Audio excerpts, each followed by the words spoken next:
Muito boa noite. Estamos começando mais um programa Canal Aberto na PUC TV, canal 24, na NET, canal 22 e também pela internet. Como sempre, vamos debater a política, como é que está a situação nesse segundo turno. Vamos falar de pesquisas, vamos falar um pouquinho também sobre o serial killer, aquele matador de mulheres e mendigos que a polícia prendeu. Vamos falar agora aqui no programa Canal Aberto. Eu convidei hoje para participar do programa Jones Matos, ele que é sociólogo e também um dos debatedores do rádio e da televisão, conhecedor de política aqui no estado de Goiás. Boa noite, é um prazer recebê-lo aqui. Boa noite ao nosso telespectador, é um prazer estar aqui mais uma vez conversando com os nossos telespectadores aqui da PUC TV, a você, ao Alexandre, que foi candidato a governador, ao governo do estado, né? Então a gente vai estar aqui batendo um papo, né, conversando com as pessoas sobre esse momento, né, essa reta final da campanha, né? Muita coisa acontecendo ali no cenário e a gente vai estar aqui para contribuir na discussão, no esclarecimento. Tá certo. Alexandre Magalhães, ele que foi candidato ao governo do estado de Goiás, é presidente do PSDC e também é empresário e muito conhecedor de política. Aliás, a política está no sangue do Alexandre Magalhães. É um prazer recebê-lo aqui. Boa noite. Boa noite, João Silvestre. Boa noite, Jones. Boa noite a todos os ouvintes aqui da TV PUC. Fico muito feliz de estar mais uma vez aqui no Canal Aberto e debater com vocês novas ideias aí do que está acontecendo na política de Goiás. É bom lembrar que o Alexandre Magalhães não está aqui como candidato ao governo mais e também nem como ex-candidato. Ele está aqui para a gente trocar ideias, conversar sobre a política e falar exatamente o que está acontecendo no momento político do estado de Goiás. Detalhe que aconteceu ainda há pouco, o Tribunal Regional Eleitoral julgou o processo dois processos em que envolvia o Antônio Gomide. Primeiro, o que tem mais relação aqui com o nosso programa é o relacionado à substituição do vice. Tairone de Martiniani saiu e o PT indicou o novo vice para o Antônio Gomide. O TRE entendeu que foi normal, tudo bem, tudo tranquilo. Né? O Zé do Carmo ficou, então, como vice de Gomide. Porém, houve o julgamento da candidatura do Gomide com relação à prestação de contas e o TRE entendeu que Antônio Gomide não está em condições de ser candidato ao governo. Não estava, porque já terminou o primeiro turno e a candidatura dele foi indeferida. O que representa essa situação hoje dentro do segundo turno? Primeiro, se continuar o processo, que vai continuar, né, e o Antônio Gomide for confirmado realmente que ele não estava em condições, os votos dele serão considerados nulos, sendo nulos, considerados nulos pela nova conta do TRE, do TSE, o governador Marconi Perillo já detém o direito de ser conduzida à reeleição. É bom lembrar que o TRE não tomou nenhuma decisão com relação a isso e o segundo turno das eleições está confirmada para o próximo domingo. Alexandre Magalhães, você esteve lá, você também teve um processo lá que foi indeferido, né? Correto, correto. Nós entramos, o PSDC e o Alexandre Magalhães como candidato a governador, eu entrei com uma ação pedindo a nulidade do registro da campanha do Antônio Gomide, tendo em vista os dois motivos. Primeiro foi a renúncia de Talone, né? E que nós entendemos que ela estava dentro daquele prazo de 20 dias e entramos com essa ação, e posteriormente uma contra o Zé do Carmo, que nós entendemos que ele era professor da Universidade Federal de Goiás Velho. Foi julgado hoje, né? Nós perdemos o mérito, mas vamos recorrer em Brasília ainda, junto ao Supremo Tribunal, TSE. E aguardamos também lá o parecer lá de cima. Isso aconteceu. E logo em seguida entrou em pauta a questão do julgamento das contas de Antônio Gomide de Anápolis, que nesse caso perdeu, mas também teve... Esse processo aí foi o que o Tribunal Superior devolveu, né? O das contas, não. O que devolveu foi o referente ao José do Carmo, para provar se realmente ele era candidato, ele era funcionário público federal ou não. Não quis se posicionar. Né? Não quis se posicionar antes do TRE, que aí pediu para o TRE se posicionar, agora ele volta novamente para o TSE para ter a posição junto aos ministros. Na verdade, nesse momento, agora você vai julgar o deferimento da candidatura, né? Justamente. Esse é o novo processo. A candidatura, o registro do registro de candidatura. Eu estou entrando com recurso contra o registro da candidatura de Antônio Gomide. Esse é o nosso mas na prática, pelo que aconteceu hoje, a tendência lá do TSE é julgar também procedente esse processo, porque o entendimento é praticamente o mesmo, né, Alexandre? A prestação de contas não foram aprovadas pelo Tribunal de Contas dos municípios. Dos municípios. Então, praticamente, quando o tribunal daqui já dá uma posição, praticamente já está definido lá. É claro que tem que esperar o resultado lá. Né? Geralmente vai ser isso aí. E dependendo já do resultado das eleições... O problema é que o Gomide contesta que a decisão... quem decide sobre isso é a Câmara, né? Há esse impasse em relação a essa discussão. Então, a Câmara aprovou. Né? Mas quem recusou, quem julgou improcedente as suas contas foi o Tribunal de Contas dos Municípios. Então, essa contestação. Não sei se o Tribunal, eu não sei se haverá recurso a Brasília com relação a isso, né? Olha, o PT já recorreu. Já recorreu a Brasília, já. Tá? Já recorreu, então vai ter as eleições dia 26, continua. Isso aí é fato. Pois é um embate muito complicado, porque, na verdade, a interpretação... ela é meio confusa, complexa, porque diz o seguinte, que a Câmara Municipal ela tem o poder de aprovar. O que o Tribunal de Contas dos Municípios apenas recusa e orienta a Câmara, mas não impõe essa condição. Né? A Câmara, a palavra final é da Câmara Municipal. Então fica esse impasse aí. Na verdade, o que é correto, na minha maneira de pensar, é esquecer esse processo e partir para as urnas, porque o resultado do segundo turno aí sim fica sacramentado, não fica nessa dependência, né, de ter ou não a validade desse processo aí para o segundo turno. E, dependendo do resultado do segundo turno, agora os processos já não têm mais validade, são arquivados e morre o assunto. Vale lembrar que essas decisões do tribunal, elas são de natureza técnica, né? Não vejo nenhum desses casos uma discussão de natureza política, de favorecimento ou coisa do tipo, porque nessa hora quem perdeu acaba fazendo esse tipo de acusações, né? Agora tem outro fator, Jones. Se a Câmara Municipal não tiver aprovado as contas antes da entrada do pedido, também fica aqui aquela, né?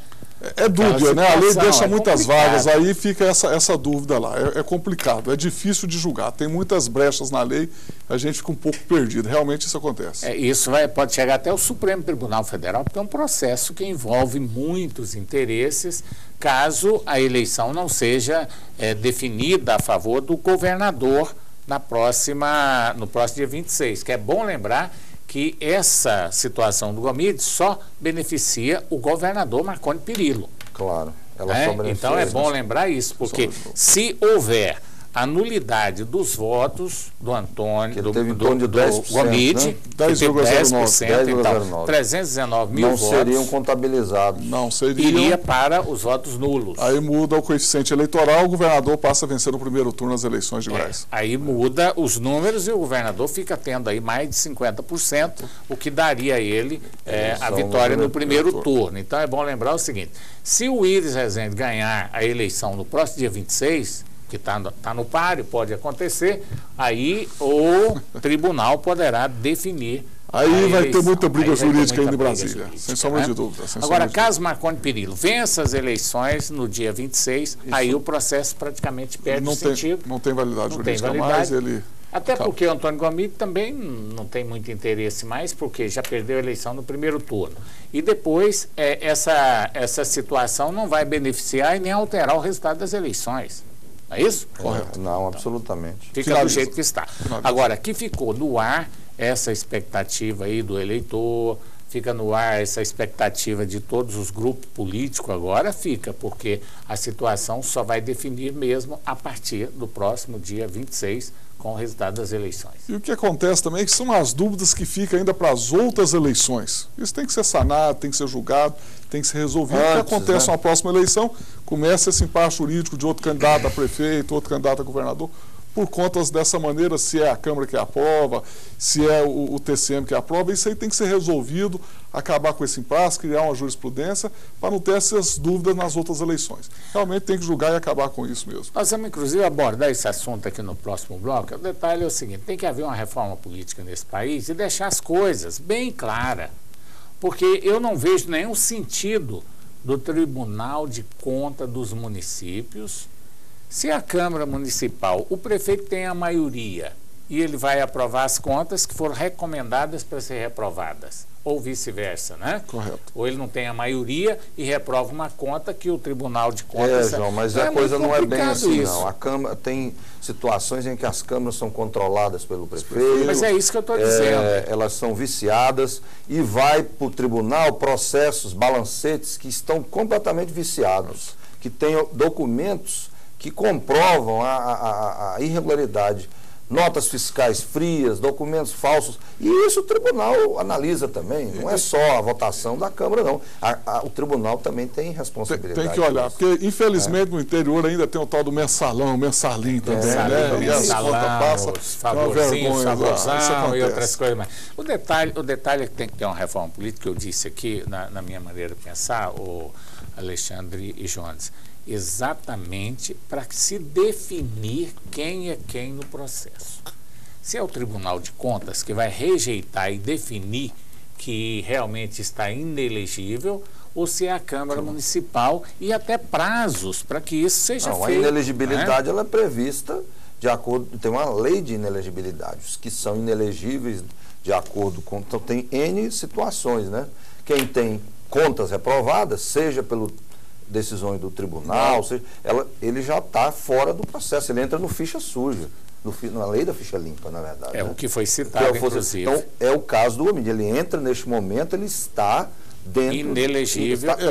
Porque lá atrás, justamente no registro da campanha de Antônio Gomide, já saiu a certidão do tribunal como inelegível, como ficha suja. Então, ele recorreu, e vem esse processo andando desde antes das eleições. Agora que ele chegou no ápice aí do julgamento. Isso devia ser julgado lá atrás, não chegar o que chegou agora para comprometer o resultado de uma eleição. Mas acho até que infelizmente aconteceu. Avançou muito, porque teve muitas decisões que era obrigado a votar no Tribunal Superior até o dia 20 de setembro. Muita coisa foi julgada. O caso do Arruda, o Arruda saiu fora do processo. Mas o caso igual esse aqui já deveria ter sido julgado, que me desculpa aí o tribunal. Vamos para um intervalo comercial, aí daqui a pouco a gente volta falando sobre esse assunto aqui do programa Canal Aberto.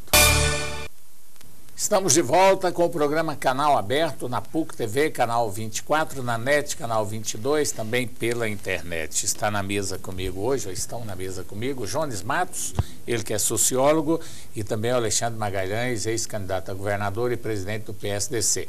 Lembrando que o companheiro Ulisses Aécio está hoje, né, tranquilo em casa, repousando, fez uma cirurgia de rins, coisa simples, já está de boa, tenho certeza. Ele é muito forte, é um gigante, o meu companheiro Ulisses Aécio, e na próxima segunda-feira vai estar com a gente aqui, com certeza, divulgando já os números do novo presidente da República e também dos governadores de Goiás e de vários outros estados.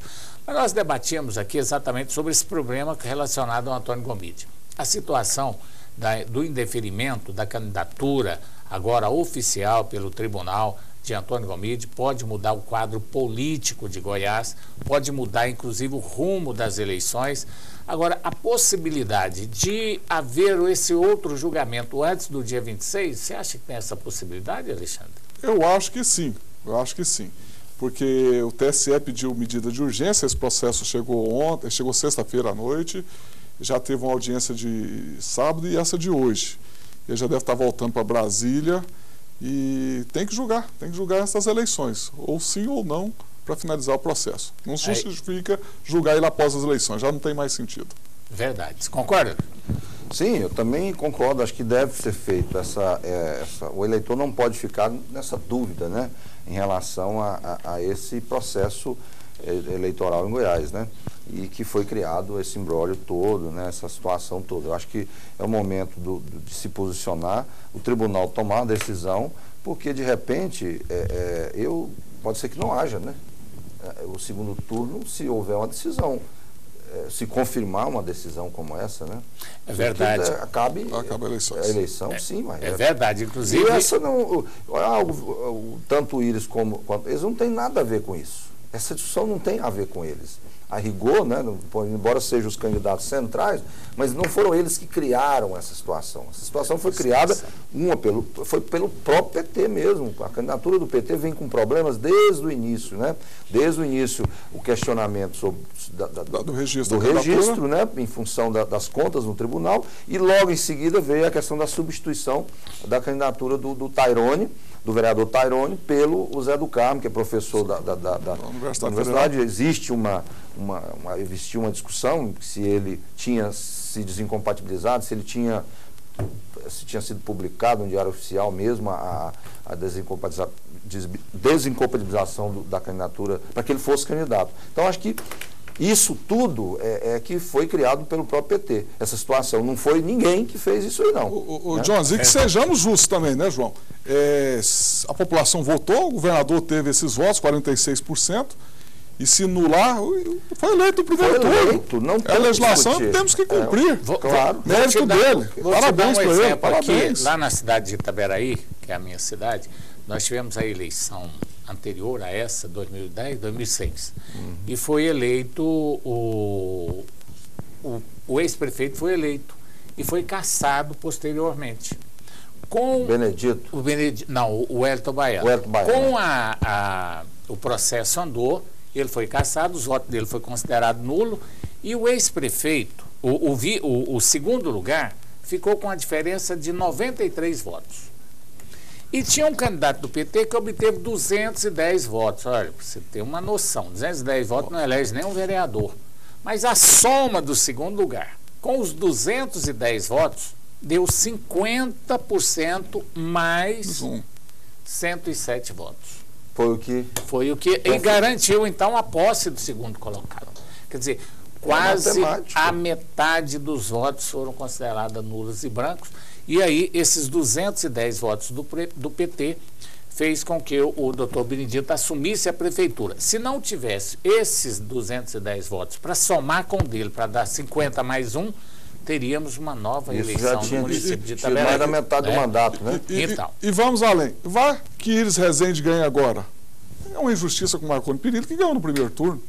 Então, ou seja, tem que ser julgado e concretizado agora. Bom, aí já é um outro assunto, outro processo, né? Que aí já não vou falar de injustiça. Eu só acho que se a candidatura do Antônio Gomide for realmente confirmada como inelegível, acabou o processo eleitoral. Acaba o processo, porque aí o governador ele teria mais de 50% dos votos. Sem sombra de dúvida. Questão, não é nem uma questão de, vamos dizer assim, de benefício, é uma questão de técnica, né? É um processo isso jurídico, não é técnico, política, não há influência. É 100% técnico. É bom, é técnico. E outra coisa, o Marconi e nem o Íris e nem o Vanderlan fizeram absolutamente nada para impedir a candidatura do Antônio Gomide, para beneficiar esse ou aquele, né, Jones e Alexandre? A verdade é que foi o próprio PT. A bem da verdade que a campanha do PT foi uma bagunça total, vai me desculpar. Com a renúncia do vice, com a nomeação do Zé do Carmo, que foi tudo. Das oposições. A verdade foi essa mesmo. Agora, eu só dou um conselho para o PT. Olha, tem muita gente boa no PT, precisa realmente dar uma organizada no partido. Foi muito... o Antônio Gomide é um candidato muito bom, uma pessoa excepcional, um gentleman, foi um grande administrador em Anápolis, fez um bom trabalho. Acho que o Antônio Gomide tem um grande futuro na política. Acho que errou, mas houve um erro no conjunto do PT, no todo. Quer dizer, as divisões partidárias, o desentendimento com o Tairone, não era o momento. A falta de diálogo entre as várias alas do PT para juntar em torno de um objetivo, que seria o Antônio Gomide. Mas então, houve muitas... o PT tem sempre essas brigas de alas aí. Elas são problemas dentro do PT. Mas o Gomide tinha mais 2 anos, não justificava essa saída dele, não era Não, eu acho que não. Eu acho que o projeto foi mal avaliado, Jones. Eu acho que foi mal avaliado pelo Gomide. Ele pensou uma coisa, ele pensou que ele iria aglutinar os partidos, ele pensou que ele iria conseguir decolar a candidatura dele e até mesmo na possibilidade do PMDB apoiá-lo, porque a situação do PMDB estava muito bagunçada. É o seguinte, eles tinham no início uma pesquisa qualitativa que dizia que em Goiás mais da metade do eleitorado quer mudança, né? Vieram com esse discurso. Só que a mudança não era com nenhum desses aí, né? Poderia ser com outra pessoa, um novo nome, novo, algo que pudesse ganhar, né, o clamor da opinião pública e pudesse virar, como está acontecendo, por exemplo, na eleição presidencial. Que o discurso da mudança, sim, pegou. O discurso da mudança, tanto que a eleição a nível nacional ela está muito equilibrada, né? Ela está muito definida. Vamos falar. Eu até como candidato tentei colocar esse discurso da mudança, mas eu vi que não se faz política sem grupos. Aprendi muito isso, é difícil, viu? Essa palavra mudança não chega. Goiás, então... Existe vários sentidos da palavra mudança. Eu acho que não houve uma interpretação política do fato mudança. Porque, olha, se você chegar em qualquer cidadão e falar assim, quer mudar para melhor, claro que todo mundo quer mudar. Agora precisa entender o que é essa mudança que o povo quer. E com quem, né, também. E com quem que vai fazer essa mudança. E como vai ser essa mudança. Então, é necessário que os políticos procurem um pouco mais entender o que é essa mudança. E o candidato, porque muita gente fala em mudança. O governador que é candidato à reeleição, ele fala em consolidação. Então.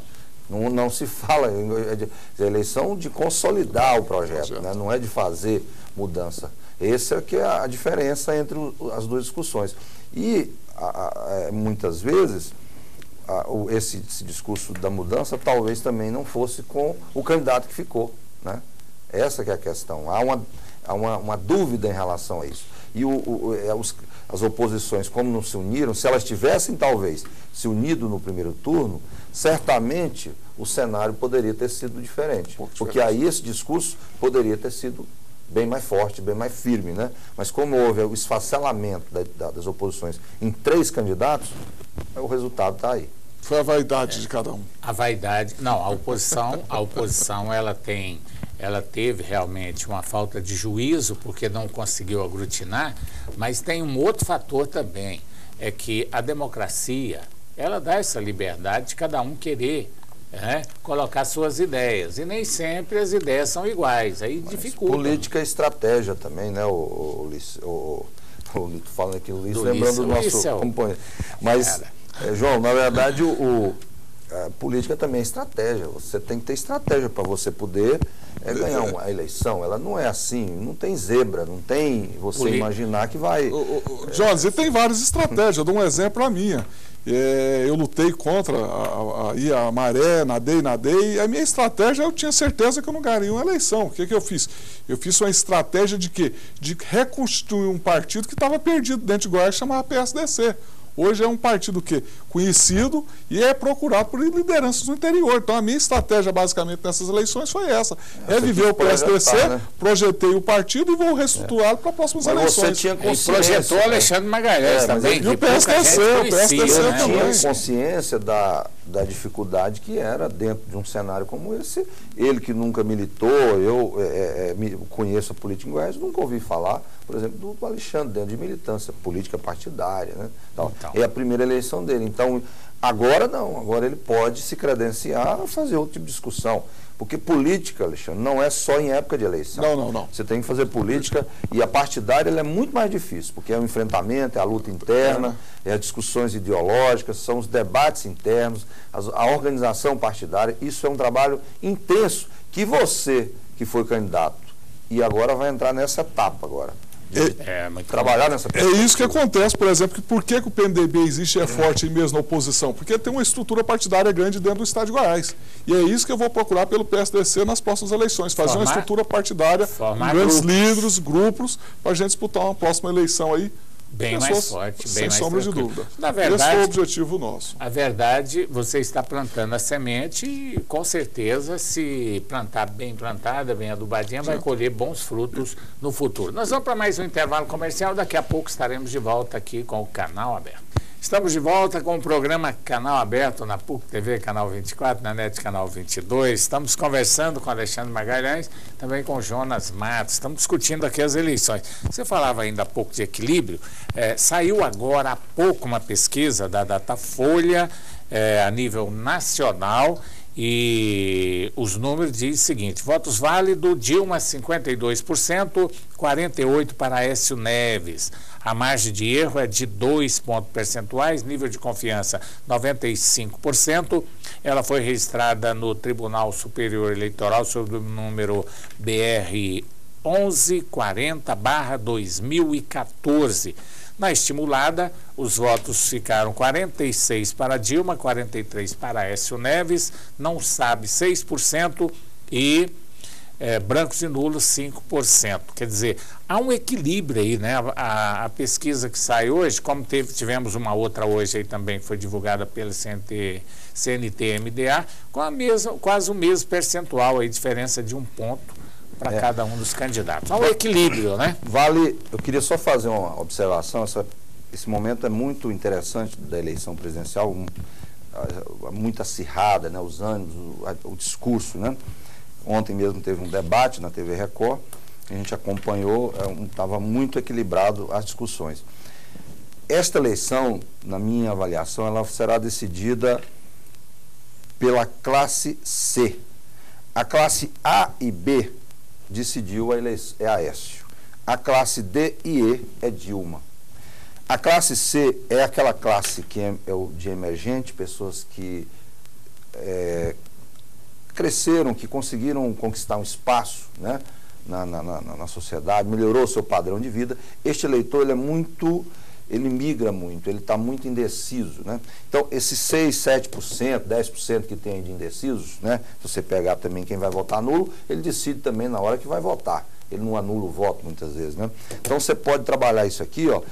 Esse eleitor aqui é este eleitor de classe C. Ele não gosta de pancadaria, ele é um eleitor muito vulnerável, né? Então, é muito complexo. Então, nesse momento, a decisão da eleição, ela está indefinida, né? Dá para fazer essa leitura, e este eleitor, especificamente aqui, é que vai, na hora, decidir qual vai ser, em quem que ele vai votar realmente, se ele vai acompanhar, vai votar na Dilma ou se ele vai votar no Aécio. Eu concordo com você, Jones, ela vai ser no dia 26 mesmo, essa dúvida, decisão vai ser na boca da urna lá, não tenha sombra de dúvida disso. Vai ser uma das eleições mais acirradas da história do nosso país. Amanhã o Goiás vai receber o presidencial, vai ter um comício. Amanhã, vai ter um comício amanhã, correto. É do PSDB, com a presença do Aécio Neves, da coligação do governador Marconi Perillo.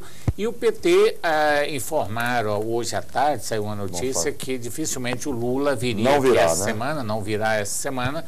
E a campanha deverá ser feita mesmo porque o Willis não está na campanha da Dilma, né? Essa que é a verdade. Então não tem o justificativo. A Dilma não veio aqui no primeiro turno, não virá também agora aqui. Se tivesse uma candidatura firme defendendo a candidatura dela, talvez ela viria, justificava, né? O Lula também não sentiu isso, né? Também existe aquele número que eu falava ainda há pouco fora do ar, com relação à importância do eleitorado goiano a nível nacional. Nós temos 4.300.000 eleitores num patamar de 140 milhões, né? Quase 150 milhões de eleitores. Mas para o Aécio não é ruim, não. Ele tem 60%. Eu discordo de você, viu, João? Não pode menosprezar a voto, não. No caso da guerra dessa. A Dilma está correndo em cima dos maiores colégios eleitorais. Como o Aécio. O Aécio está hoje em Campo Grande, Cuiabá, Belém. Amanhã ele vem aqui, né? Mas amanhã, você veja que a estratégia que adotaram. Como é na Praça Cívica, ele pode fazer um comício emblemático e um ato cívico, porque como neto do Tancredo, tem a questão, ele quer fazer aquela questão das diretas. em 84, foi um comício na Praça Cívica que deu início ao processo de discussão liderado pelo Tancredo Neves, que é o seu avô. Então ele está querendo fazer isso. Tem um simbolismo, a Praça Cívica tem um simbolismo muito grande, inclusive para o próprio Aécio. Eu lembro disso, eu participei dessas diretas lá. Então eles estão querendo fazer até uma reedição do comício das diretas. É uma coisa, outra coisa é outra coisa, mas na verdade é um grande comício, né, que o pessoal está querendo fazer. Agora, nesse momento, nas eleições a nível nacional, há realmente o candidato ele é mais orientado ali pelos marqueteiros. Às vezes ele nem faz aquilo que ele gostaria de fazer, né?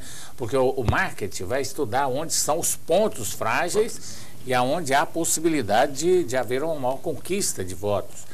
Hoje, se o candidato, numa eleição a nível federal, a nível estadual, o candidato não pode agir por si próprio. Ele tem que ter um grupo com ele para poder orientar, até para saber onde ele vai, como que ele vai e com quem que ele vai discutir, porque o país e o estado, você imagina, Goiás, 246 municípios, o Brasil com mais de 5 mil municípios, você não caminha sozinho, né? Não tem jeito. E grandes cidades, grandes colégios eleitorais, fica complicado para você tomar uma decisão. Não, vou em Goiás porque eu gosto de Goiás. Não, você tem que ir lá em tal estado onde a sua situação está um pouco mais difícil, a diferença de Goiás é menor. Não, mas então, o Aécio também está indo, né? Porque no Mato Grosso o candidato dele passou a liderar no Mato Grosso do Sul. No Mato Grosso, o Pedro Taques, que é governador eleito do PDT, senador, agora governador, apoia ele, apesar do PDT fazer parte da aliança da Dilma. E em Belém, o Simão já tem a candidata à reeleição contra o filho do Jader Barbalho. E aqui ele também tem um candidato. E aqui ele tem um laço muito forte com o Marconi Perillo. Ele é muito amigo do Marconi Perillo. Ele não vai deixar o nosso governador. Não deixa. Essa ligação é grande. É uma verdade. Bom, eu falava para vocês, nós falávamos aqui da Dilma com equilíbrio. Nós tivemos também uma pesquisa SERPS desse final de semana, que foi bastante ampla, bastante divulgada aí, com o governador Marconi Perillo, obtendo aí 51,9% dos votos válidos contra 36,8% de Iris Rezende Machado. Esses não são os válidos. Esses aqui não são os comuns, né? Os votos válidos é 58,51% a 41,49%. Não é isso? Esses os votos válidos de Marconi Perillo. Baseado naquilo que você acompanhou no primeiro turno, Jones, muita gente criticou as pesquisas, né? Foram bastante criticadas as pesquisas aí. Você acha que houve erros nessas pesquisas? Olha, de certa forma, não é que houve erro. A eleição, ela teve algumas dificuldades, né? E o eleitor acabou decidindo, tinha um número grande de indecisos, né? E tem também aí, em média, Goiânia principalmente, tem em média 12%, 10% de indecisos quando você trabalha na estimulada. Na espontânea, né? Só que o eleitor indeciso, de certa forma, ele também não acompanha todos os... ele migra proporcionalmente. Ele não acompanha um candidato. E ainda tem uma outra vantagem do voto útil também. Ele não gosta de perder o voto útil, que isso é interessante, porque o sujeito vota em quem está na frente. Então, tem ainda essa questão. Então, eu acho que, de certa forma, os institutos não erraram tanto assim, né? Teve algumas distorções, alguns exageraram, talvez na coleta, né? Talvez no lugar que foram fazer a investigação, porque se você quiser fazer uma pesquisa direcionada, você faria só em Anápolis a pesquisa, ou em Senador Canedo, aí você direcionava para os dois candidatos. O detalhe da pesquisa, o que varia muito de uma semana para outra. Nós tivemos a Marina Silva, por exemplo, de um dia por outro, ela subiu, foi lá, quase 40% na pesquisa. Esse foi o fator emocional, né? Foi, daquele momento em que o Eduardo Campos mas depois faleceu. Aí depois veio a queda também e da mesma maneira que ela caiu, o Aécio subiu. A queda foi em função da campanha que o PT especificamente fez contra ela. Vale lembrar isso. Não vamos aqui achar que são só as contradições dele, não. O PT bateu pesado, sem dó nem piedade na Marina. Sem sombra de dúvida. É verdade. Só para lembrar aqui que eu falei da SERPS, ela foi os eleitores aqui do estado de Goiás, 801 eleitores, nos dias 14 a 17 de outubro, o intervalo de confiança de 95%, margem de erro 3,46 para mais ou para menos, a responsabilidade é do CERPES Pesquisa e Opinião de Mercado, o contratante Jaime Câmara e Irmãos Limitada. Foi registrada sobre o número no TSE 01124/2014, no TRE 00192/2014. Nos votos válidos, Marconi 58,1 e Iris Rezende 41,49. Nós vamos para mais um intervalo e daqui a pouco estaremos de volta aqui com o programa Canal Aberto. E fique sempre à frente. Doutorados, mestrados ou especializações em uma instituição de excelência no ensino superior. Inscreva-se no site www.pucgoias.edu.br. Não basta ser pós, tem que ser PUC. Conhecimento a serviço da vida. No começo da noite a gente entra em campo. A melhor equipe esportiva de Goiás está com você no PUC TV Esportes. Aqui você conta com as principais notícias do seu time do coração, a análise de quem entende do assunto, os comentários polêmicos, tudo com a sua participação em tempo real. PUC TV Esportes, segunda edição, de segunda a sexta, às 7h15 da noite, aqui na PUC TV Goiás.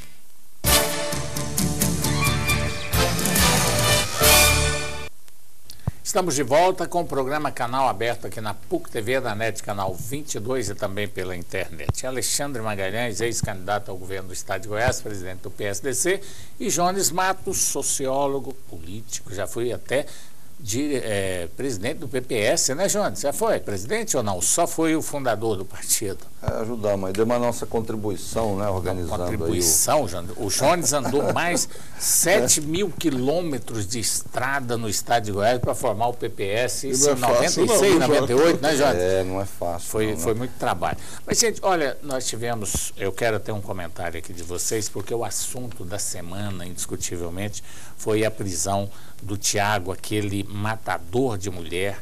O homem matava mulher, matava mendigo, o chamado serial killer. Eu acho que foi o maior da história de Goiás, né? E a polícia acabou chegando até ele, prendeu. Quiçá do mundo, porque... Então, não, do mundo eu acho que não. História aí, tem histórias, isso foi matéria na mídia internacional. Eu acho que ganhou lá da Inglaterra, lá da época do Sherlock Holmes. Pode fazer uma pesquisa disso aí, né? Isso aí foi. Está se estudando, né, a configuração, definindo se é um psicopata, né, se é um... Eu acho que ele é um cara muito mau. Além de mal, ele é um doente mental, mal. Não tem lógica, não. Não pode. É uma pessoa doente. Não Hoje mesmo ele estava perguntando terrível. se ele podia matar, se matasse alguém na prisão, ele ia ser culpado aí. Agora há pouco. Ele perguntou para um agente de polícia lá se ele matasse mais alguém agora, complicaria a situação dele lá na prisão, né? Teve isso porque ele agora está com vontade de matar, pegou uma revista ali, ou ela de trás para frente. Eu acho que ele está querendo dar uma de louco agora, querer ficar maluco, para poder justificar um pouco, mas ele de doido não tem nada. Doido é aquele cara que rasga dinheiro, o cara que faz... Triste. Ele é um cara mau mesmo. Eu acho que a gente tem que elogiar o trabalho da polícia também, né, João? Foi um trabalho muito sério aí dos delegados, que fizeram uma operação bastante, que vem ao longo aí de 6 meses tentando... descobrir, tentando evitar, e não evitar esforços no sentido de elucidar uma coisa, uma bárbara, né, como essa. E eu acho que o Estado também tem que participar junto com as famílias dessas pessoas aí que se foram, através de um apoio psicológico, durante esse período aí, que não é fácil não, é uma situação difícil e triste para as famílias, né? Olha, quando começaram aqueles crimes de moradores de rua, houve uma tremenda de uma discussão em torno dos acontecimentos. Inclusive a Força Nacional, ela esteve aqui no estado de Goiás, atuou no estado de Goiás, ela tentou desvendar o crime, não conseguiu. Né? A polícia tentando, acompanhando. Agora é bom lembrar que um serial killer, quando se trata de um como esse nosso aí, que diz que é maluco, mas não é maluco nada. Se fosse maluco, ele teria sido preso. É mais difícil descobrir, viu, João? Porque ele planeja tudo, é muito inteligente, muito bem planejado, não é fácil para a polícia, não. É um cara mau, é um cara preparado para matar. Tanto é que ele é um cara tão mau, tão violento, um assassino, ele premeditava tanto o crime dele que ele não dava chance de defesa para as vítimas. Quantas pessoas a gente vê aí, fulano levou 10 tiros, está passando no hospital, fica lá um período, recupera. As vítimas dele não teve essa chance. Ele atirava no coração, ele atirava no local que matava. Então, era um matador preparado. E frio. Era preparado. No outro dia, ele estava trabalhando e rindo para as pessoas e atendendo. Eu gostava de ver agora, as matérias, né?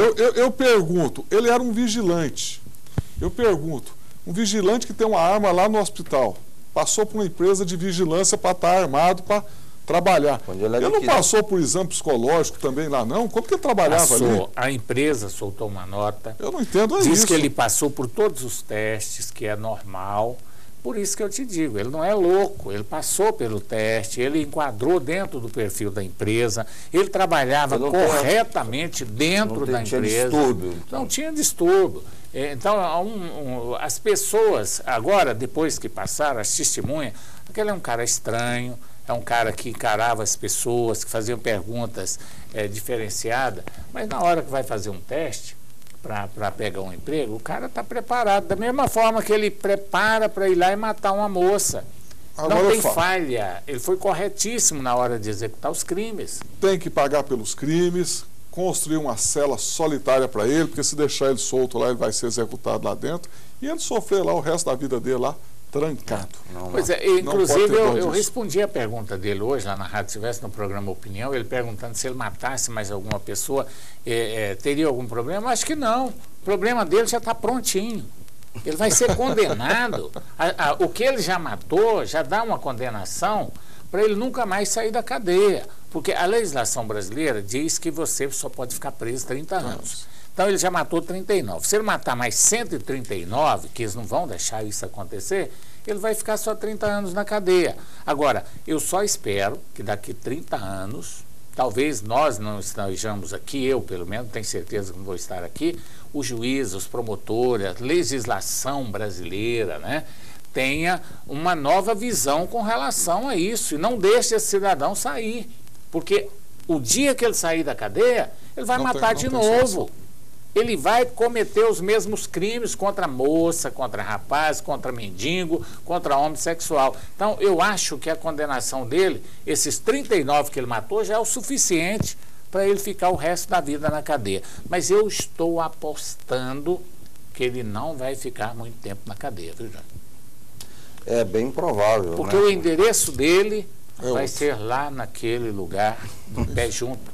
Eles vão matar ele, porque como que ele vai conviver dentro da cadeia só se for solitário? Só se for solitário, não convive, não convive. Só se colocar dentro da solitária. Ou ele vai ficar numa jaula, numa solitária, o resto da vida, ou ele vai morar muito em breve lá na cidade de Pé Junto.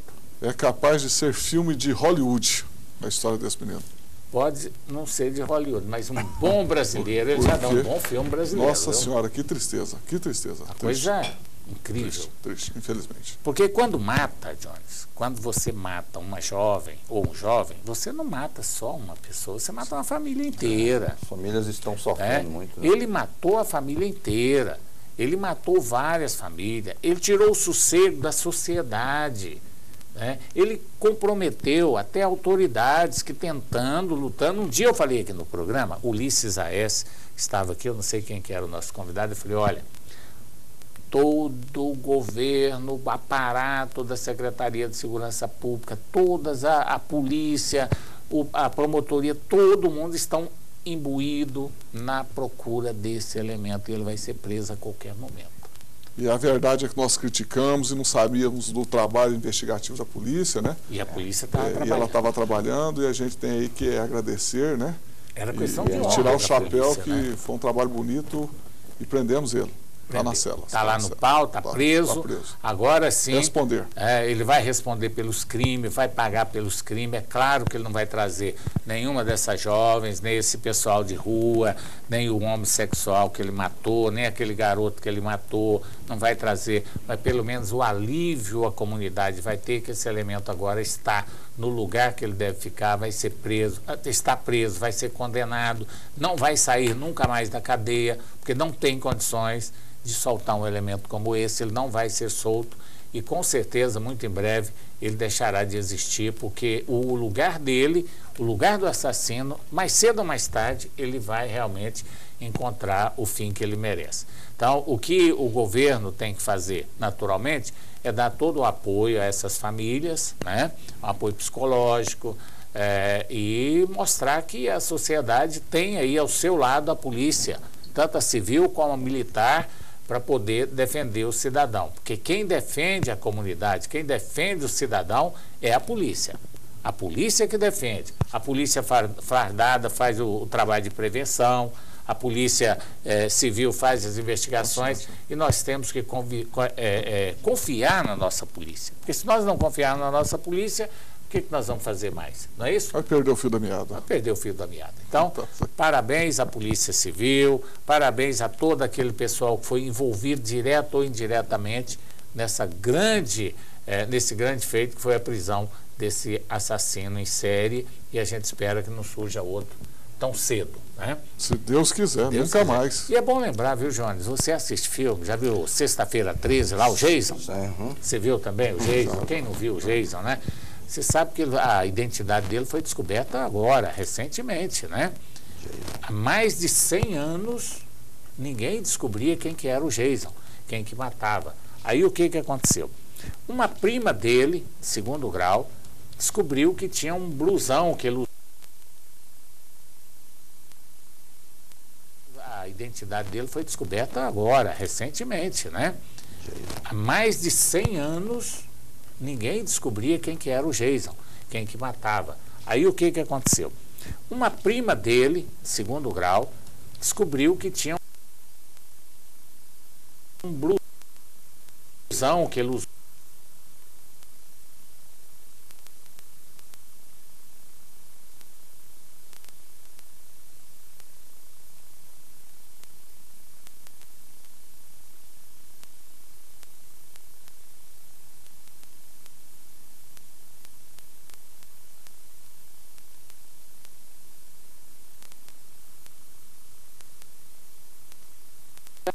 A polícia conseguiu detectar sangue do blusão e fez o comparativo do DNA da prima dele, descobriu que realmente quem que era ele.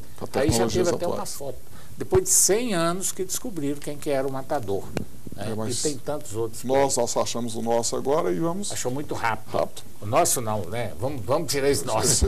Essa tristeza. Essa tristeza que aconteceu no estado de Goiás. Mas então, como a gente dizia, uma das preocupações, você que foi candidato ao governo do estado de Goiás, qual a lição que você tirou dessa eleição? Você aprendeu muito com essa eleição? Adorei. Foi a nossa primeira eleição, fiquei feliz com essa eleição. Aprendi que a gente não faz eleição batendo, que tem que ser uma eleição mais propositiva, amigável, mostrando as propostas. E a finalidade nossa nós cumprimos, que era o que? Aparecer o Alexandre Magalhães, levantar o PSDC, e aprendi uma coisa que é fundamental. Hoje não se faz política sem grupos. Tem que ter grupos, sozinho a gente não caminha, é difícil. E isso aí foi a lição que nós tivemos nessas eleições agora. Estou feliz e quero encarar outras eleições no futuro. Tá certo. Jones Matos, qual foi, hoje é o nosso último programa, antes do segundo turno, é claro, qual foi a grande lição que você tirou até agora das eleições? Olha, as eleições, elas, talvez, no período de redemocratização para cá, né, de 89 para cá, que nós tivemos eleições, foi talvez uma das eleições mais interessantes que estão acontecendo a nível nacional, a eleição presidencial, marcada por idas e vindas, né, fatos que aconteceram, a morte de um dos candidatos, de um acidente aéreo, né, quer dizer, enfim, teve um cenário de muita disputa, né? E está sendo muito disputado nesse momento. Você tem uma eleição indefinida, em que você não sabe nesse momento quem vai ganhar ela, né? Então vai ser assim até o dia da eleição. Então, realmente uma eleição histórica, né? Em que você tem uma discussão. Acho que os candidatos começaram a discutir mais propostas nos últimos debates, né? A debater, a discutir, a pensar mais nos problemas que são relevantes no nosso país. Então, acho que a coisa caminha para esse cenário, né? Em Goiás, uma eleição polarizada, como nós já sabíamos desde o início, desde abril a gente sabia das duas forças políticas que dominam o Estado, que é o PMDB e o PSDB, e aí está aí, esse cenário não mudou muita coisa, né? Obrigado por ter vindo. Eu aproveito já para finalizar a minha participação e agradecer que o Alexandre que esteve conosco, a você, João, e ao nosso telespectador, que é a pessoa que é importante que nos ouve aqui todas as segunda-feira. Uma boa noite a todos vocês e até a próxima, se Deus quiser. Obrigado, Boa Alexandre. noite também, o tempo está rápido. Agradeço a todos vocês estar mais uma vez aqui. Obrigado. Tá certo. A minha lição eu vou esperar para falar na próxima segunda-feira, mas uma coisa pode ser feita. As eleições podem ser menos complicadas. Uma nova legislação para deixar ela mais simples e mais objetiva para que os candidatos possam, então, conversar diretamente com o eleitor e brigar menos. Até a próxima segunda-feira com mais um programa Canal Aberto. Obrigado pela audiência e meu abraço a Ulisses Aes.